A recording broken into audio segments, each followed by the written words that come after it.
Which tissue covers the surface of the body, অর্থাৎ আমাদের বডির সারফেস তৈরি করে কে, সারফেস কভার করে কোন টিস্যু।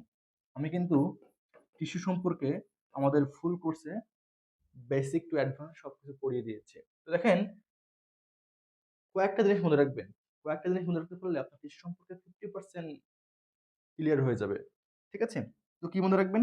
দেখেন, এপিথেলিয়াল টিস্যু সম্পর্কে মনে রাখবেন জাস্ট যে এপিথেলিয়াল টিস্যু কি করে? ও কাভারিং অথবা লাইনিং তৈরি করে। লাইনিং তৈরি করে। লাইনিং তৈরি করে। কাভারিং এবং লাইনিং কি করে? এপিথেলিয়াল টিস্যু করে। কানেকটিভ টিস্যু কি করে? কানেকটিভ টিস্যু হচ্ছে বডির বিভিন্ন পার্টের সঙ্গে কানেকশন করে, কানেকশন সৃষ্টি করে অথবা বডি সাপোর্ট দেয়। ঠিক আছে? কানেকশন এবং সাপোর্ট, এটা কার কাজ? কানেকটিভ টিস্যুর কাজ। মাসেল টিস্যুর কাজ কি? মাসেল টিস্যু হচ্ছে কি করে? বডি মুভমেন্টে হেল্প করে। বডি মুভমেন্টে হেল্প করে। হেল্প করে। ঠিক আছে? এটা মনে রাখবেন। আর কি নার্ভাস টিস্যু কি করে? নার্ভাস টিস্যু হচ্ছে কি করে? বিভিন্ন মেসেজ, হ্যাঁ? মেসেজ অথবা সিগন্যাল, হ্যাঁ? অথবা সিগন্যাল কি করে? সিগন্যাল আদান-প্রদান করে। রিসিভ করে অথবা সেন্ড করে। অথবা সেন্ড করে। এই ৪ টা জিনিস মনে রাখতে পারলে আপনার টিস্যু সম্পর্কে 50% ক্লিয়ার হয়ে যাবে। 50% ক্লিয়ার। তাহলে এপিথেলিয়াল টিস্যু কি করবে? কাভারিং তৈরি করবে। কাভারিং অথবা লাইনিং তৈরি করবে।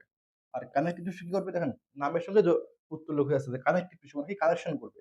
বডির বিভিন্ন পার্টের সঙ্গে কানেকশন তৈরি করবে অথবা বডিকে সাপোর্ট দিবে। ঠিক আছে? আর মাসল টিস্যুর কাজ কি? বডি মুভমেন্টে হেল্প করবে। আর নার্ভাস টিস্যুর কাজ কি? বিভিন্ন মেসেজ বা সিগন্যাল, বিভিন্ন ইম্পালস ও রিসিভ করবে অথবা সেন্ড করবে। তাহলে এখানে বলছে কি, ১ নম্বর কোয়েশ্চেনে কি বলছে? কোন টিস্যু বডির সারফেস কভার করে? উত্তর হচ্ছে কি? Epithelial tissue. তাহলে কাভারিং অথবা লাইনিং তৈরি করবে কে? Epithelial tissue. উত্তর হচ্ছে কোনটা? Epithelial tissue. Okay, next question, which tissue helps in body movement? তাহলে বডি মুভমেন্ট হেল্প করে কোন টিস্যু? একটু আগে বললাম, সেটা হচ্ছে মাসল টিস্যু। কারণ মাসল টিস্যু কন্ট্রাকশনের মাধ্যমে বডি মুভমেন্টে হেল্প করে। ঠিক আছে? এই মাসল টিস্যুতে কিন্তু একটা প্রোটিন থাকে, তার হচ্ছে অ্যাক্টিন এবং মায়োসিন। এই ২ টা প্রোটিন থাকে। এই প্রোটিন কি করে? আমাদের মাসল যে কন্ট্রাকশন করে এটার জন্য দায়ী। এবং মাসল কন্ট্রাকশনের মাধ্যমে আমাদের বডি মুভমেন্টে ও হেল্প করে। উত্তর হচ্ছে মাসল টিস্যু।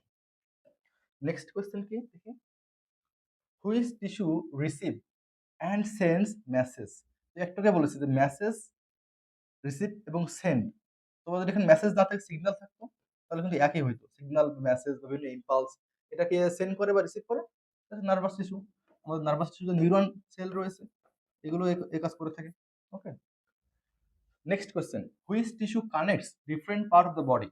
বডির বিভিন্ন পার্টের সঙ্গে কানেক্ট করে কোন টিস্যু? উত্তর হচ্ছে কি? Connective tissue. কানেকশনের সঙ্গে কানেকটিভ টিস্যু, উত্তরেই মানে অপশনে উত্তর লুকিয়ে আছে, কানেকটিভ টিস্যু। ঠিক আছে? Okay, next question, blood is a type of connective tissue, nervous tissue, muscle tissue নাকি এপিথেলিয়াল টিস্যু? ব্লাড কোন ধরনের টিস্যু? এটা আপনারা কমেন্টে উত্তর করবেন। কমেন্টে জানাবেন উত্তরটা কি হবে। ওকে, থ্যাংক ইউ সো মাচ।